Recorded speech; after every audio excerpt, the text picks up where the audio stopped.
പ്രിയപ്പെട്ടവരെ, നമ്മുടെ മുഖ്യാതിഥിയായി ഇന്നിവിടെ എത്തിച്ചേർന്നിരിക്കുന്ന ശ്രീ കെ മാധവൻ സർ കഴിഞ്ഞ 2 പതിറ്റാണ്ടുകളായി ഇന്ത്യൻ വിനോദ മേഖലയെ രൂപപ്പെടുത്തിയ മാധ്യമരംഗത്തെ അതികായനും ഏഷ്യാനെറ്റിന്റെ MDയും CEOയുമായി കമ്പനി നയിക്കുകയും സ്റ്റാർ ഇന്ത്യയുടെ പ്രാദേശിക പോർട്ട്ഫോളിയോയെ പരിവർത്തനം ചെയ്തതിലും പിന്നീട് ഡിസ്നി സ്റ്റാർ ലയനത്തിന് ശേഷം ഡിസ്നി സ്റ്റാറിനെ നയിച്ചതിലും അദ്ദേഹത്തിന്റെ സ്വാധീനം അഗാധമാണ്.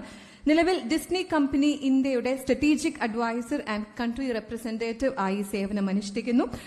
ഏറ്റവും നിറഞ്ഞ കൈയടിയോടുകൂടി ശ്രീ കെ മാധവൻ സാറിനെ സദസ്സിനെ അഭിസംബോധന ചെയ്ത് സംസാരിക്കുന്നതിന് വേണ്ടി സ്വാഗതം ചെയ്യുന്നു, ക്ഷണിക്കുന്നു.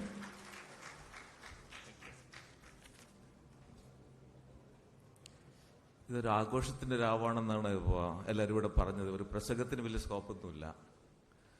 ഒരു മാനേജ്മെന്റ് സ്റ്റുഡന്റ് എന്നുള്ള നിലയ്ക്ക് ഞാനിതൊരു കഴിഞ്ഞ 25 വർഷമായിട്ട് എല്ലാവരും എനിക്കറിയുന്ന പ്രവീൺ, ഗോവിന്ദൻ, പല കാര്യങ്ങളും നമ്മൾ ഒരുപാട് വഴക്കടിച്ചിട്ടുണ്ട്, ഫീ അത് ഇതൊക്കെ ആയിട്ട്. ഇതിൽ 2 കാര്യങ്ങളാണ് ഞാൻ നോട്ടീസ് ചെയ്തത്. ഒന്ന്, 6000 മെമ്പേഴ്സ് അല്ലേ, 6000 മെമ്പേഴ്സ് ഇന്ത്യയിലെ third or fourth MSO at 1000 കോടി.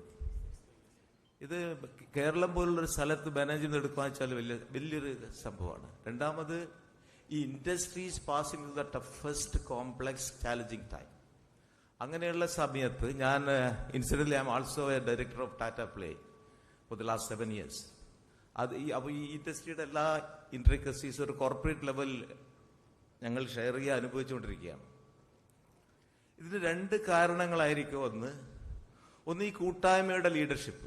ഈ കേരളത്തിൽ കേരളം എന്ന് പറയുമ്പോൾ ഞാനത് അനുഭവിച്ചു കൊണ്ടിരിക്കുകയാണ്. അയ്യോ, കേരളത്തിൽ ഇൻഡസ്ട്രി തുടങ്ങാൻ പറ്റില്ല, അങ്ങനെയുള്ളൊരിതായിരുന്നു.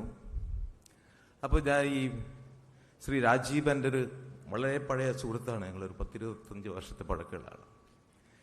ഡൽഹിയിലെ ഒരു നോൺ എഫിഷ്യന്റ് പാർലമെന്ററിനായിട്ടാണ് അറിഞ്ഞിരുന്നത്. അന്ന് പ്രതിപക്ഷത്തിരിക്കുന്നവരും രാജീവിനെ ബഹുമാനിക്കുന്ന ആൾക്കാരായിരുന്നു.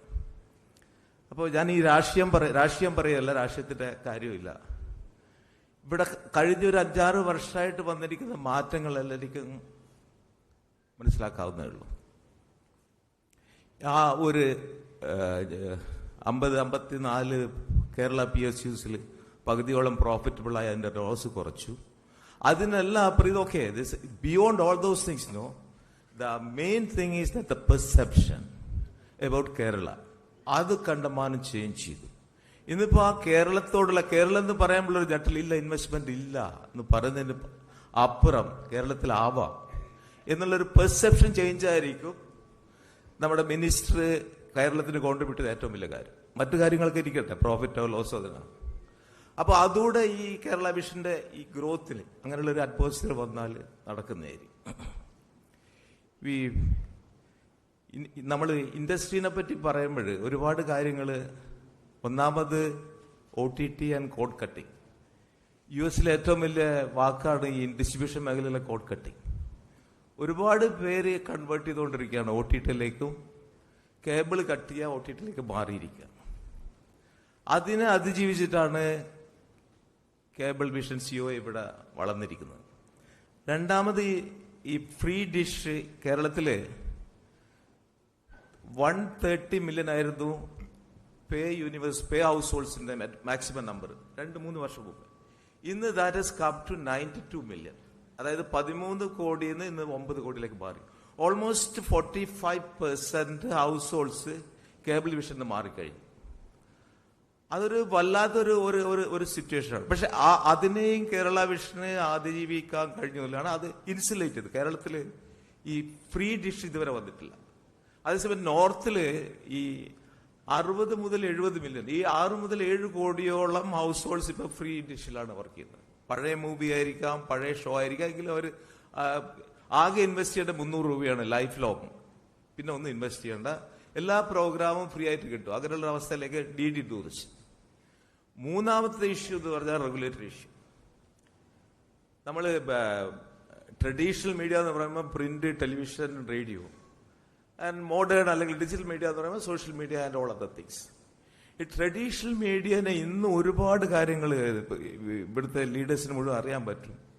TRAയുടെ ഏറ്റവും വലിയൊരു ഇഷ്യൂ ഇന്ത്യയിലെ ഒരു അരിയാണെങ്കിലോ ധാന്യങ്ങളാണെങ്കിലോ എസൻഷ്യൽ ഗുഡ്സിന് പ്രൈസ് റെസ്ട്രിക്ഷൻസ് ഇല്ല. ഏത് പ്രൈസിന് വേണേൽ വിൽക്കാൻ പറ്റും. ഡിമാൻഡ് ആൻഡ് സപ്ലൈ അനുസരിച്ച് പ്രൈസ് കൂടുകയും കുറയും. This the only industry in entertainment specially the price is being restricted. ഇത്ര പൈസ വാങ്ങാൻ പാടുള്ളൂ, ഒരു ചാനൽ ഇത്രയും പാടുള്ളൂ, അത് ഇങ്ങനെ ക്ലബ് ചെയ്യാൻ പാടുള്ളൂ. അതൊരു വലിയൊരു ഇഷ്യൂ ആണ്. കൂടാതെ ministry of information, piracy, censor board, ഈ ട്രഡീഷണൽ മീഡിയയുടെ ഇങ്ങനെ റെഗുലേറ്ററി കൺസ്ട്രെയിൻസ് കൊണ്ട് ഒരുപാട് കാര്യങ്ങൾ നമ്മൾ അനുഭവിച്ചുകൊണ്ടിരിക്കുകയാണ്. അതും ഒരു ഇഷ്യൂ ആണ്. അതുകൂടാതെ ടെക്നോളജി. ഇപ്പോ ഇന്ത്യയിലുള്ള ഏറ്റവും വലിയ മീഡിയ കമ്പനി ഏതാണെന്ന് ചോദിച്ചാൽ ഇവിടെ ഇരിക്കുന്ന ആരുമല്ല, ഗൂഗിളാണ്. യൂട്യൂബിന്റെ റവന്യൂ മാത്രം 32,000 to 34,000 crore.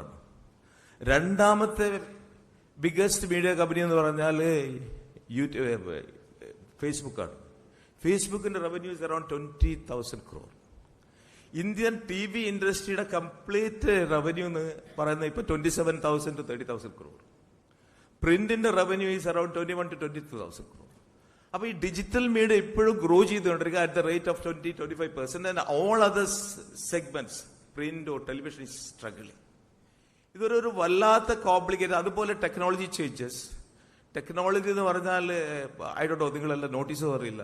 ഞാൻ ഈ LA പോകുമ്പോൾ കഴിഞ്ഞ അതാണ് പറയാ, അവിടെ 7 മാസത്തോളം അവിടുത്തെ റൈറ്റേഴ്സ് സ്ട്രൈക്കിലായിരുന്നു. Hollywood writers. നിങ്ങൾ ആരെങ്കിലും നോട്ടീസ് ഒന്നും അറിയില്ല. അത് നിർഭാഗ്യത്തിന് കേരളത്തിലാണെങ്കിൽ ഗ്ലോബൽ ഹെഡ്ലൈനാണ്. ഇവിടെ പണിമുടക്കി ഇത് പറ്റതാരും, അത് നാഷണൽ ന്യൂസും അല്ല, ഗ്ലോബൽ ന്യൂസും അല്ല. അപ്പൊ 6 മാസം റൈറ്റേഴ്സ് പണിമുടക്കിയതിന്റെ കാരണം ആർട്ടിഫിഷ്യൽ ഇന്റലിജൻസ് ഉപയോഗിച്ചിട്ട് കഥകൾ എഴുതാൻ പാടില്ല. ഇതായിരുന്നു അവരുടെ ഡിബാറ്റ്. സാധാരണ ഒരു ഹോളിവുഡ് മൂവി ഉണ്ടാക്കുമ്പോൾ 18 മുതൽ 20 പേരാണ് അതിന്റെ റൈറ്റേഴ്സ് ടീമാണ്. നമ്മളെപ്പോലെ ഒരാൾ എഴുതിയെന്നല്ല. അതൊരു 6 മുതൽ 12 മാസം അല്ലെങ്കിൽ 18 മാസം വരെ പോകും. അവരുടെ ഏക ഡിമാൻഡ് ഈ നമ്പർ കുറക്കാൻ പാടില്ല. ആർട്ടിഫിഷ്യൽ ഇന്റലിജൻസ് വന്നു കഴിഞ്ഞാൽ കഥ എഴുതാൻ ഒരാളെ ആവശ്യമുള്ളൂ, ബാക്കി മുഴുവൻ മെഷീൻ ചെയ്യും. അങ്ങനെയുള്ള ട്രാൻസ്ഫോർമേഷൻ. വേറൊന്ന്, ഇപ്പൊ ഗൂഗിളിന്റെ ഞാൻ 34,000 എന്ന് പറഞ്ഞാൽ അതിലെ 60% റവന്യൂ വരുന്ന റീറ്റെയിൽ ആൻഡ് സ്മോൾ സ്കെയിൽ ഇൻഡസ്ട്രീസിന്റെ അഡ്വർടൈസ്മെന്റ് ആണ്. സാധാരണ ടെലിവിഷൻ സ്ഥാനത്ത് മുമ്പ് ഇരുന്നപ്പോൾ എനിക്കിപ്പോഴും ഓർമ്മയുണ്ട്, ഞങ്ങളൊക്കെ ഒന്നിച്ച് ഗ്രോ ചെയ്തതാണ്. കല്യാണം, ജോയ് ആലൂക്കാസും അതുപോലുള്ള ഇപ്പോഴത്തെ കൊച്ചു അത് എല്ലാവരും ഏഷ്യനെറ്റും അത് ഒന്നിച്ച് ഗ്രോ ചെയ്തതാണ്. അന്നത്തെ ഏറ്റവും വലിയ കൺസ്റ്റൻസി ആഡ് മെറ്റീരിയൽ ആരുണ്ടാക്കുന്നില്ല. അതിനുള്ള കാശ് ആരുടെ കയ്യിലുണ്ടായിരുന്നു. ഇന്നിപ്പോ ഗൂഗിളിൽ പോയാൽ കാശില്ലാതെ നിങ്ങൾ പറഞ്ഞാൽ മതി, 2 മിനിറ്റ് കൊണ്ട് നിങ്ങൾ ആഡ് മെറ്റീരിയൽ തരും. എന്താണ് നിങ്ങൾക്ക് വേണ്ടതെന്ന് പറഞ്ഞാൽ ആഡ് മെറ്റീരിയൽ ഇസ് ഫ്രീ. അങ്ങനെയാണ് ഈ ഇൻഡസ്ട്രി കോഴുന്നത്. അപ്പോൾ അവരുടെ ഈ 32,000ന്റെ 60% വരുമാനം വരുന്നത് റീറ്റെയിൽ. അതിൽ മിഡിൽ മാൻ ഇല്ല, ഏജൻസിയിൽ ആരുമില്ല. Straight they can punch it. Programmatic revenue, advertisement, artificial intelligence, machine learning, ഇങ്ങനെ ഇത് മാറിക്കൊണ്ടിരിക്കും. ഞാനിപ്പോ സംസാരിക്കുമ്പോഴേ ലോകത്തിൽ എവിടെയൊക്കെയോ മീഡിയ ഇൻഡസ്ട്രിയിൽ മാറ്റങ്ങൾ വന്നുകൊണ്ടിരിക്കുക. And this is the only industry in the world where your performance is being monitored minute by minute. മറ്റൊരു ഇൻഡസ്ട്രിയും അവർക്ക് ഒരു quarterly balance sheet, profit loss ഉണ്ടാവും, ആനുവൽ ബാലൻസ് ഷീറ്റ്. അതിന്റെ ബേസിലാണ് നല്ലതോ ചീത്തയോ എന്ന് പറയുന്നത്. നമ്മളെ സംബന്ധിച്ചുള്ള ഏത് പ്രോഗ്രാം ആണെങ്കിലും ആ പ്രോഗ്രാം കഴിഞ്ഞ് 7:30 പ്രോഗ്രാം 8 മണി ആകുമ്പോഴേക്കും അതിന്റെ വിധി എഴുതി കഴിഞ്ഞു. ഇത് കൊള്ളത്തില്ല, ഇത് നല്ലതാണ്. Then the whole problem started. അപ്പൊ ടെക്നോളജി, പിന്നെ content cost. Again, compared to these giants, no, അവരുടെ കണ്ടന്റ് കോസ്റ്റ് വെച്ചാൽ 0 ആണ്. When I say Google, they invest in the technology and a great platform is created. ആ പ്ലാറ്റ്ഫോമിൽ എന്തുമാത്രം advertisement വരുന്നത്, that is being shared with others.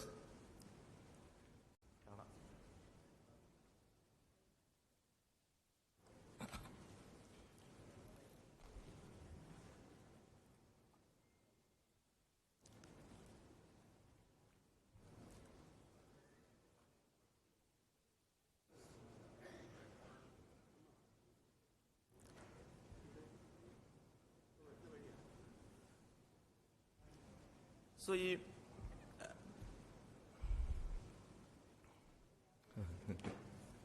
Digital മീഡിയയിലുള്ള വേറൊരു ഇതെന്ന് പറഞ്ഞാൽ ഇത് കണ്ടന്റ് കോസ്റ്റ് ആണ്. കണ്ടന്റ് കോസ്റ്റ് ഇന്ന് മറ്റ് ബ്രോഡ്കാസ്റ്റേഴ്സിന് മുഴുവൻ അതിന്റെ ഒരു വലിയൊരു ശതമാനം കണ്ടന്റ് കോസ്റ്റ് ആണ് പോകുന്നത്. വേറെ digital media specially YouTube or Instagram or അവരുടെ content cost is zero. Whatever revenue comes that is being shared. ഇപ്പോൾ ഓവറോൾ മീഡിയയുടെ ഒരു സെറ്റപ്പില് ഈ traditional media versus digital media ഒരുപാട് അന്തരങ്ങൾ ഉണ്ടാവണം. അതിൽ ഗ്ലോബലിൽ ഇപ്പോ ഈ വർഷം 2025 is a important year. Global advertisement revenue has touched 1 trillion. 1 trillion വെച്ചാൽ $1 trillion could be around 100,000 crore US dollar. ആദ്യമായിട്ടാണ് ടച്ച് ചെയ്യുന്നത്. അതിന്റെ ഒരു പ്രത്യേകത 70% of this 1 trillion is being taken away by the digital media completely. 70%. And ഇന്ത്യയില് 18 to 20 billion. അപ്പോൾ 150,000 crore. അതിൽ 75 to 80,000 crore is taken away by the digital media. അതിൽ തന്നെ അതിന്റെ 60% is taken away by 2 or 3 companies. YouTube and Facebook, little bit of Amazon and TikTok. ഇവിടെ എല്ലാ വേൾഡിലെ TikTok is doing extremely well. The whole thing is passing through a serious situation. ഞാൻ ആദ്യം പറഞ്ഞ പോലെ ഒരു മാനേജ്മെന്റ് സ്റ്റുഡന്റ് എന്നുള്ള ഈ സിഒയുടെ CO ഗ്രൂപ്പിന്റെ ഗ്രോത്ത് കോർപ്പറേറ്റീവ് സെക്ടറിലെ ഏറ്റവും ഭംഗിയായി നടത്തുന്ന ഒരു കോർപ്പറേഷനാണിത്. അത് ഇന്ത്യയിൽ തന്നെ വേറെ ഒരു സ്ഥലത്തും ഉണ്ടാവില്ല. ഈ എല്ലാ മെമ്പേഴ്സിനോടും ലീഡേഴ്സിനോടും എന്റെ ആദരവ് ഞാൻ അറിയിക്കുകയാണ്. ഈ 3 ചെയിനാണ് ഈ മീഡിയ സെക്ടറിന്റെ വിജയത്തിന് കാരണം. ഒന്ന് broadcaster, second MSOs, third LCOs and fourth is the last mile consumers. ഇത് 3 എത്ര ശക്തിയായിട്ട് വർക്ക് ചെയ്ത് അത്രയും സക്സസ്ഫുൾ ആയിരിക്കും. അപ്പൊ ഇന്നത്തെ ക്വസ്റ്റ്യൻ അല്ലെങ്കിൽ ഇന്നത്തെ ഈ ഡിഫിക്കൽട്ട് ചാലഞ്ചിങ് ടൈമിലുള്ള ഇഷ്യൂസ് എന്താന്ന് പറഞ്ഞാൽ നമ്മള് how to redefine the whole industry, how to move forward with the help of AI, MI, algorithms, programmatic advertisement, the whole things, how fast we can adopt all those things. So I'm so happy that they have identified the issues and they are addressing it. All the very best to all of you. I too.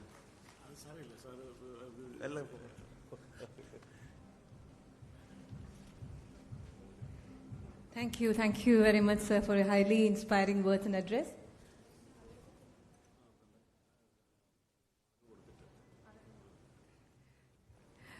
Ladies and gentlemen, now we would like to take this opportunity to honor Sri K. Madhavan sir.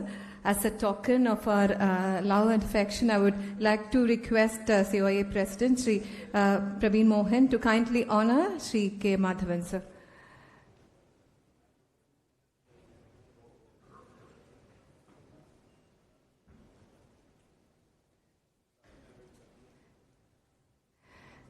തിരക്കുകളൊക്കെ മാറ്റി